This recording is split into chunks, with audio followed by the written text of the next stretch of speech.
"Evening, ma'am," he said, his voice a little too loud. He leaned an arm against the wall next to her, crowding her space. "Don't see many ladies in here by themselves. Everything all right?" Michelle didn't look up from her glass. "Everything's fine," she said quietly. He chuckled, the sound short and dismissive. "Just making sure.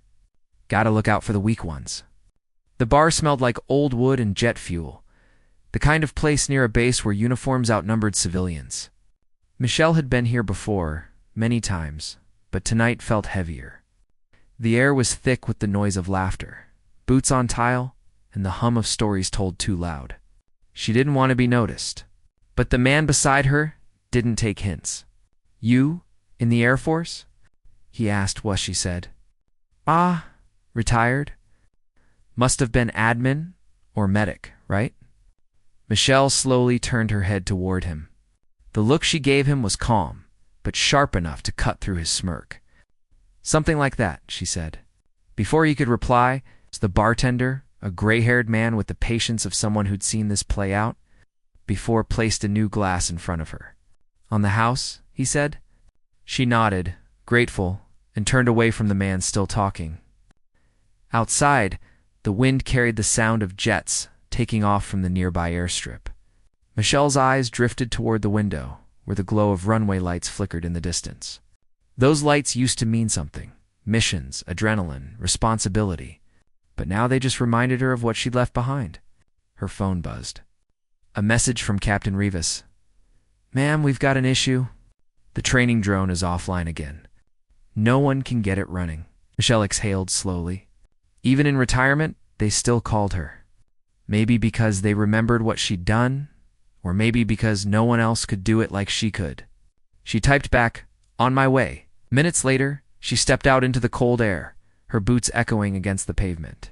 The guard at the base gate recognized her immediately. "Evening, Major Carter," he said, straightening up. "Didn't expect to see you tonight." "Neither did I," she replied with a faint smile. The hangar lights were still on when she arrived.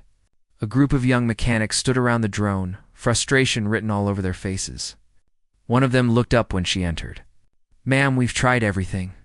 The system just won't start." Michelle approached quietly, her gaze scanning the machine. The same model she'd helped design years ago? She ran her fingers along the side panel, feeling the faint hum of static under the metal. "You're treating it like a machine," she said softly. "But it's more than that. It's a system built on trust." They stared, not sure what she meant. She crouched down, opened a side compartment, and started checking the manual overrides. Within minutes, she found it a misaligned power relay, the kind of small detail no manual would mention. She reset it, flipped the main switch, and the drone's lights blinked to life. The hum grew steady. The crew's faces lit up. "How did you know?" one of them asked. Michelle smiled faintly. "Because I built her," she said simply. The commanding officer, Captain Rivas, entered the hangar just then, still wearing his flight jacket. He stopped short when he saw the drone active again. "You did it again." Michelle shrugged. "Habit," she said. He gave her a long look. "You know, ma'am, we could use someone like you full-time. The recruits could learn a lot." She shook her head. "I already served my time. Let them learn their own way." As she turned to leave, he said quietly, "You still carry the legacy, ma'am. Some of us never forget who taught us how to lead."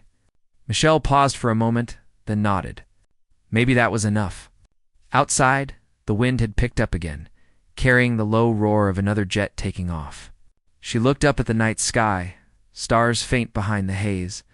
Once, that sound had been her heartbeat. Now it was her memory. But as she walked away from the hangar, a group of young cadets ran past, laughing, full of energy and purpose. One of them stopped and saluted her. "Evening, ma'am. We heard what you did in there." Michelle smiled softly. "Just another day's work," she said. He grinned.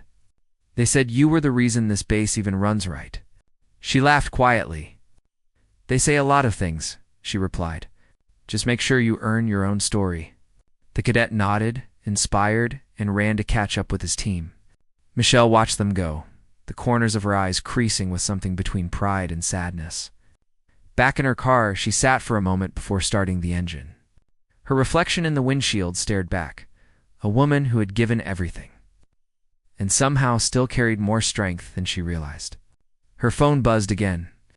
A message from Captain Rivas. "You were right, ma'am. It wasn't broken, just misunderstood." Michelle smiled at the words, whispered almost to herself, "That's what they said about me once." She drove off into the night, headlights cutting through the darkness. The base lights faded behind her, but the hum of the jet engine stayed, a reminder that legacies don't end when the mission does. They live on in every soldier who learns, every woman who refuses to be underestimated, and every moment when someone remembers that quiet strength doesn't need to prove itself. This is not just her story. It's the story of countless others who walked the same path, faced the same doubt, and stood their ground with quiet dignity.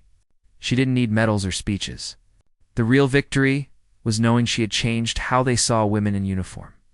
And as the night swallowed the road ahead, her voice seemed to echo softly through time, steady, proud, unshaken. "I was never here to be seen. I was here to make a difference."